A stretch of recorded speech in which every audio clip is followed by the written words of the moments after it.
बातमी आहे क्रिकेटच्या मैदानातून।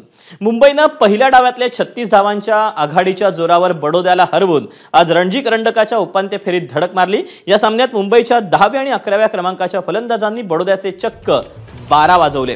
मुंबईच्या अनुक्रमे तनुष कोटियन आणि तुषार देशपांडे या तळाच्या शिलेदारांनी बडोद्याच्या गोलंदाजीवर हल्ला चढवून वैयक्तिक शतकं झळकावली। रणजी करंडकाच्या इतिहासात तळाच्या 2 फलंदाजांनी एकाच डावात शतकं झळकावण्याची ही घटना पहिल्यांदाच पाहायला मिळाली। त्या दोघांनी 10व्या विकेटसाठी 40 षटकात तब्बल 232 धावांची भागीदारी रचली। त्यात तुषार देशपांडेचा वाटा हा 129 चेंडूत 123 धावांचा होता। त्याच्या शतकाला 10 चौकार आणि 8 षटकारांचा साज होता। तर तनुष कोटियननं 129 चेंडूत 10 चौकार आणि 4 षटकारांसह नाबाद 120 धावांची खेळी उभारली। त्यामुळे मुंबईला दुसऱ्या डावात 569 धावांचा डोंगर उभारता आला। त्यानंतर बडोद्यानं दुसऱ्या डावात 3 बाद 121 धावांची मजल मारली।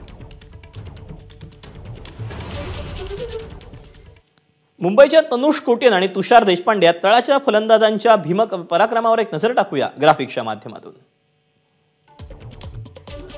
बडोदा विरुद्धच्या सामन्यात मुंबईच्या दुसऱ्या डावात तळाच्या कोटियन आणि देशपांडे यांची वैयक्तिक शतकं झाली।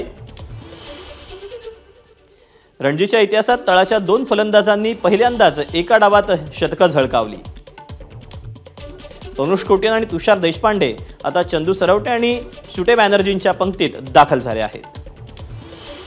आणि 1946च्या इंग्लंड दौऱ्यात सरे विरुद्ध भारताच्या सरवटे आणि बॅनर्जींच्या तळाच्या क्रमांकावर शतकं पाहायला मिळाली होती।